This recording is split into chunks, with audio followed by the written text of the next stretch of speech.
الحمد لله الذي هدانا لهذا وما كنا لنهتدي لولا أن هدانا الله والصلاة والسلام على رسول الله وعلى آله وأصحابه ومن والاه وبعد. فقد قال الله تبارك وتعالى في كتابه الكريم: أعوذ بالله من الشيطان الرجيم، لا يؤاخذكم الله باللغو في أيمانكم ولكن يؤاخذكم بما كسبت قلوبكم والله غفور رحیم. صدق الله العظیم. السلام علیکم جمیعا و رحمت الله تعالی و برکاته. بیننده های عزیز و گرامی، سلسله درس های بینش و بصیرت اسلامی، خداوند تبارک و تعالی را سپاسگزار هستیم و تشکر میکنیم که توفیق حضور در محضر گرامی شما با درس و جلسه جدید توفیق لطف فرمود. امیدوار هستیم از جلسات گذشته این سلسله همه ما و شما مستفید شده باشیم. دوستای عزیز و گرامی، بحث ما روی شناخت انسان، تئوری سلامت انسان، تئوری که سبب رسیدن انسان به تعهد میشه،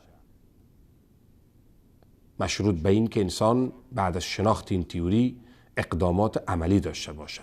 هرچند این تئوری را انسان بدانه، بفهمه، تحلیل کرده بتونه، ولی اگر اقدام عملی نکنه، جز انفارمیشن و معلوماتی که در شعبه مغزیش ثبت شده است، چیزی دیگری پیامد نداره و حتی مسئولیت انسان بیشتر میشه.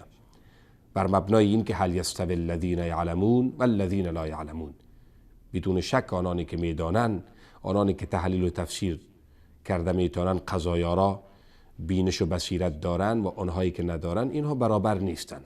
یعنی از نظر مسئولیت هم مؤاخذه وجود داره. امیدوار هستیم با فهم و درک این قضایا بتانیم آنچه را این درس ها و تئوری ها متقاضی هست و مطالبه داره، اون را در منشأ عمل جاری بسازیم.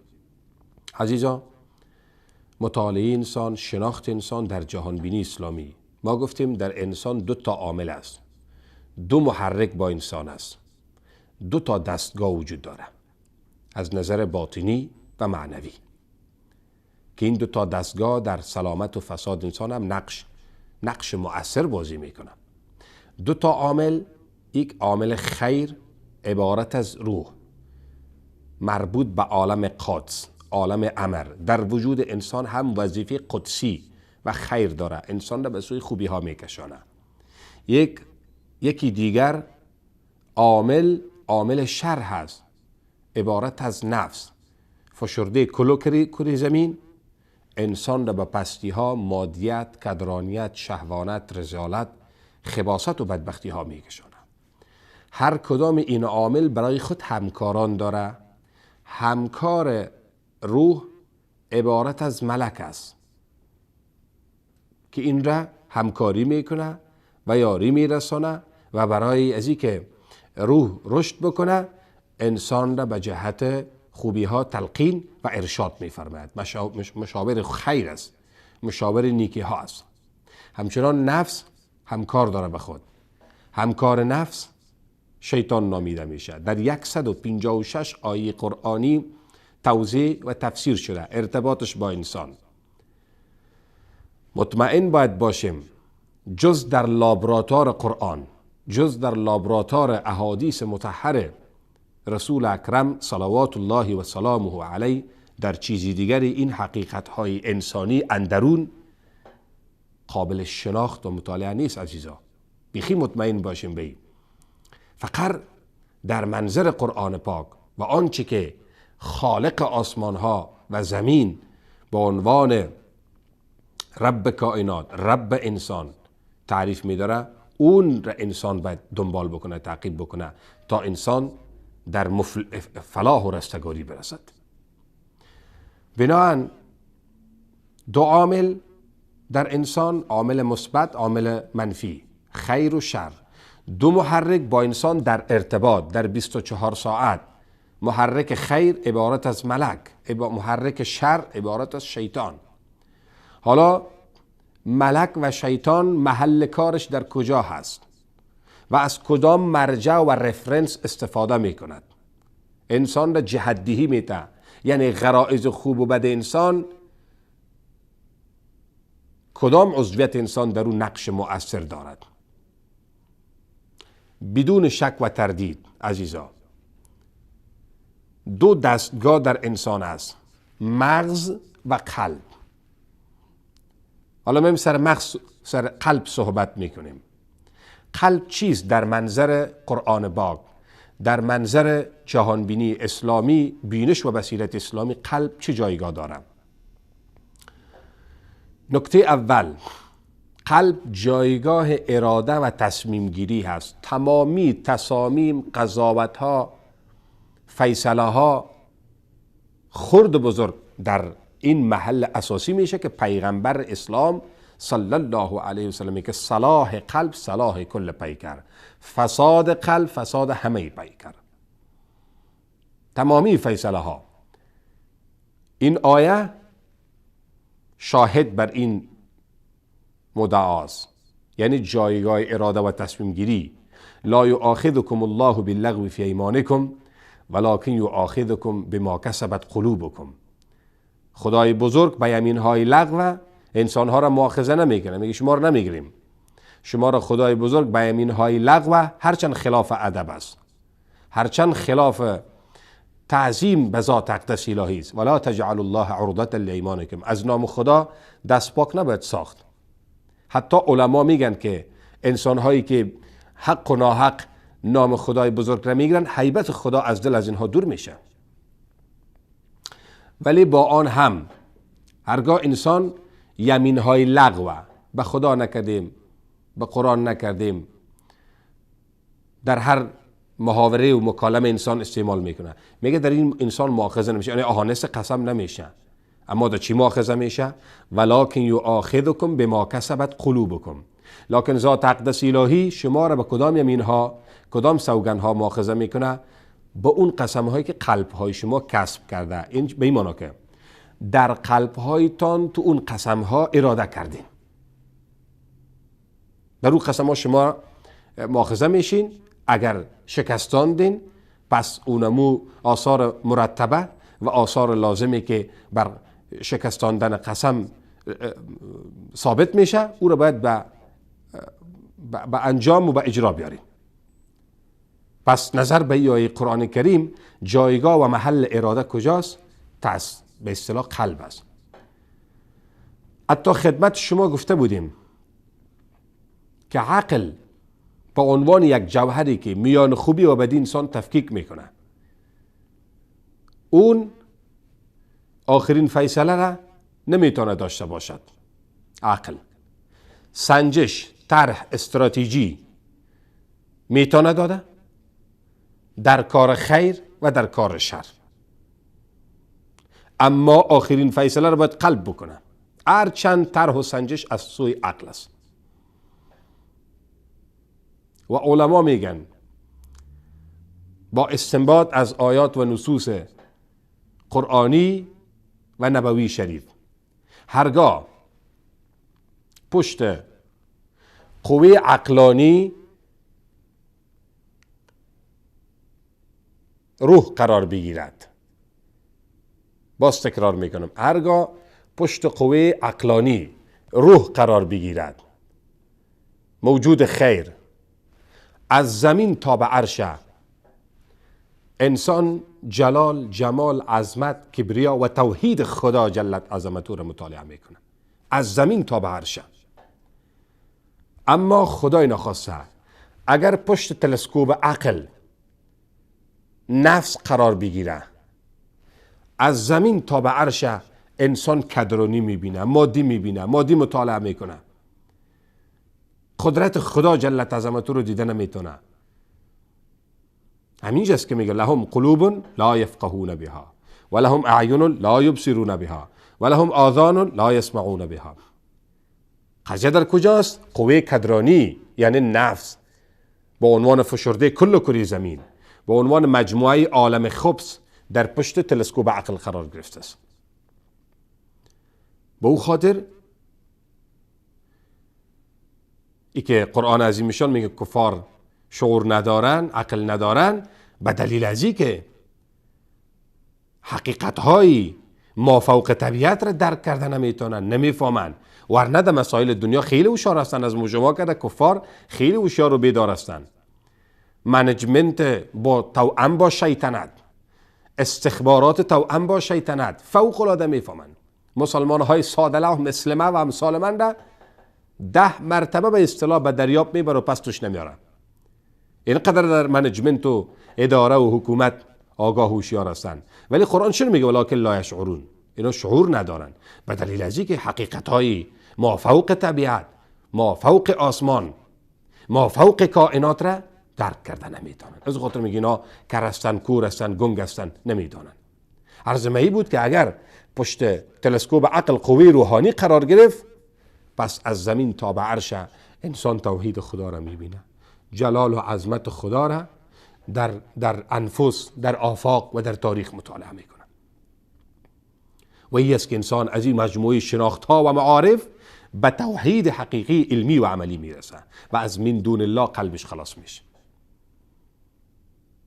به او خاطر عزیزا، قلب جایگاه اراده و تصمیم گیری است. عقل تصمیم نمیگیره دوستا، طرح میتونه، سنجش میتونه داده، ولی این قلب است که آخرین تصمیم میگیره. پس محل تصمیم گیری قلب انسان است. قلب جایگاه تعقل و تفکر است به اساس شهادت کلام الله مجید. قلوب یعقلون بها، قلب هایی که تعقل میشه با او، تعقل میکنن با او. لهم قلوب لا یفقهون بها، فقاهت و درک، تحلیل و تفسیر و تفکیر و تحقیق و تفکر و اندیشیدن توسط قلب میشه، ولی با مغز رابطه ناگسستنی و قطع ناشدنی دارد. شاید سوال مطرح شود که یک انسان روی حادثه سرش ضربه میبیند، صدمه میرسه، این چرا فکر کرده نمیتونه؟ ما میگیم درست است، چون رابطه میان قلب و مغز یک رابطه قطع ناشدنی است. به او اساس اینجا مشکل نیست، مشکل اینجا واقع شده است. حتی مغز بدون صلاحیت، بدون تصمیم و بدون اراده قلب کار کرده نمیتونه. شما در جای دست میگذاره میسوزه، برق میگیریتونه، یا خار میره، میخی میرن، اتومات، چون لین ها و اونمو تارهای عصبی در همه وجود انسان پخش شده است، اون آگاه میشه مغز، اتومات به قلب خبر میده که قضیه اینطوری هست، چی کنم؟ قلب فرمان میده کش کن از جایی که میسوزه. امروز تحقیقات طبی میگه که حجره یا عصب به نام واگوس در انگلیسی و در دری و فارسی معنایش عصب سرگردان، دو طرف، از اینجا گزارش به اینجا میده و از اینجا پس میگیره. یعنی گزارش میده که دست سوخت، قلب میگه کشش کن. اما این عملیه از آمدن برق کرده و رفتن برق چقدر سرعت داره، از این کده هم تیزتر است. به او خاطر جایی که دستمون میسوزه اتومات دورش میکنیم. اینمو قدر یک رابطه عمیق میان قلب و مغز جریان داره. پس قلب محل اراده و تصمیم گیری، آخرین تصمیم ها خرد و بزرگ در قلب گرفته میشه. قلب محل تفکر و تعقل و قلب به مثابه ارگ وجود، یعنی محلی که مهمترین عضویت است. در یک کشور همهش مهم است، همه ایالت ها یا ولایت هایش، همه شهرستان هایش، اما در اون کشور اون جایی که پایتخت است، اون جایی که مرکز برش گفته میشه، مثلا در افغانستان کابل، در ایران تهران، و بعد در کابل یا در تهران محل بسیار مهم است که اونجا کاخ ریاست جمهوری است، رئیس و جمهور در اونجا مقیم است، دیوان و دفترش موجود است، اونجا بسیار مهم است. پس کاخ ریاست ملت وجود انسان عبارت از قلبش است. عضویت مهم است. پیغمبر میگه صلاحش صلاح وجود، فسادش فساد وجود. صدق رسول الله صلی الله علیه و سلم. از این جهت قلب محل مهمتر، فراتر و بیترتر از همه اعضا هست. یعنی دیگه اعضا تابع قلب است. و همچنین قلب به مثابه اسکرین وجود است. اسکرینی که نشرات خیر و نشرات شر در این پلی میشه، باز میشه، دیده میشه و پخش میشه. یعنی نشرات خیر از سوی قوه خیر یا محرک خیر که عبارت از ملک است. نشرات شر از سوی شیطان. هر کدام میخه که کلپ ها و دلائل خود را در این اسکرین باز بکنه، ولی با استفاده از شعبه حفظیه. پس قلب عضویت نهایت مهم است عزیزان، نهایت عضویت مهم است. 166 آیت در مورد قلب در قرآن موجود است. خیلی رقم بلند است. حالا میایم به این که نقش مغز به خصوص شعبه حفظیه، اونجایی که حفظ میکنه، دلائل خیر و شر در اونجا حفظ میشه. به عبارت دیگر آرشیف بدن. این در غرائز خوب و بد ما چی نقش بازی میکنه مغز ما عزیزا؟ مجموعی از دلائل خیر، مجموعی از دلائل شر، مجموعی از تصاویر نیک و مجموعی از تصاویر غلط و منکر، مجموعی از کلپ های خیر و کلپ های شر تو مغز ما ضبط میشه. ملک و شیطان عند الفرصت، عند الموقع، از این شعبه حفظیه جهتدهی غرائز خوب و بد ما استفاده میکنه. از اینجا دلایل گرفته به اسکرین ما که قلب باشه میگذاره. به طور نمونه ما زمانی که گاهی تجربه شده باشد به نماز استاده میشیم، یک کاری که ما باید انجام میدادیم ندادیم، اون را شیطان به یاد ما میاره. میخواه خشوع و خضوع از نماز از بین ببره، یا جای تصویر نادرستی را دیدیم، اون را مغز در خود سپرده است، اون را در پیش روی ما میارد، بازش میکنه، انلارج میکنه، بارها پیش میکنه تا نماز ما از حالت اصلیش که خشوع و خضوع و ارتباط داشتن با خدای بزرگش این قطع شوه و تنها سر پایین کردن و سجده کردن و بالاخره صلات و نماز میان خالی از خشوع و خضوع صورت بگیرد. و قرآن میگه قد افلح المؤمنون، اولین صفتشان به تحقیق رستگار شد. مؤمنین اینها کی هستند؟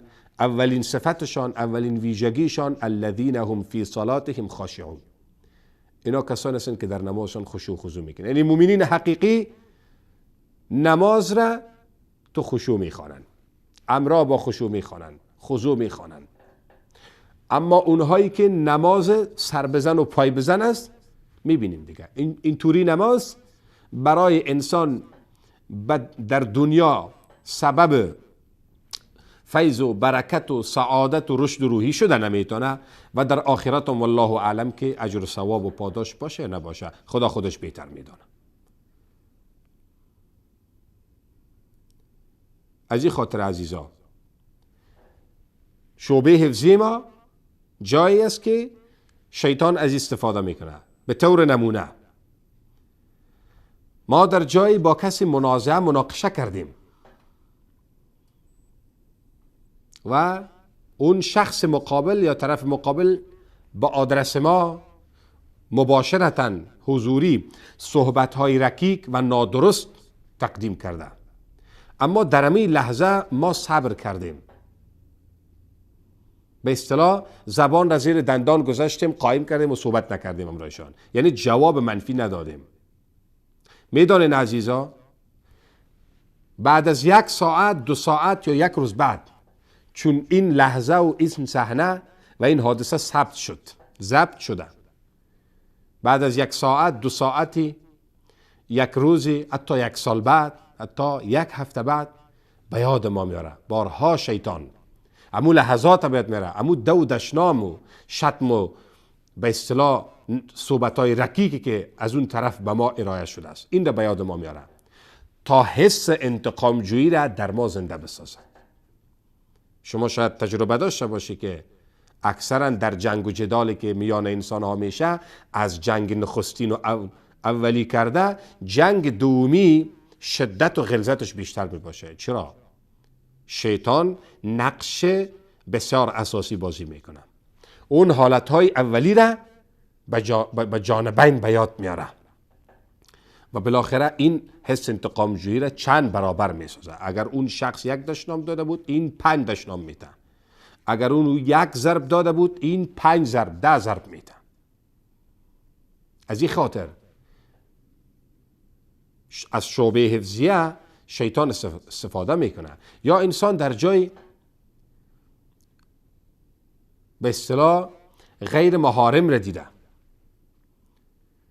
و از اونها یک تصویری در ذهن مانده. وقتی انسان تنها میشه، اون تصاویر را به یاد میاره، به اصطلاح از اینجا گرفته و در این اسکرین باز میکنه نشرات شر تا قوه شهوانی انسان را تحریک دهد.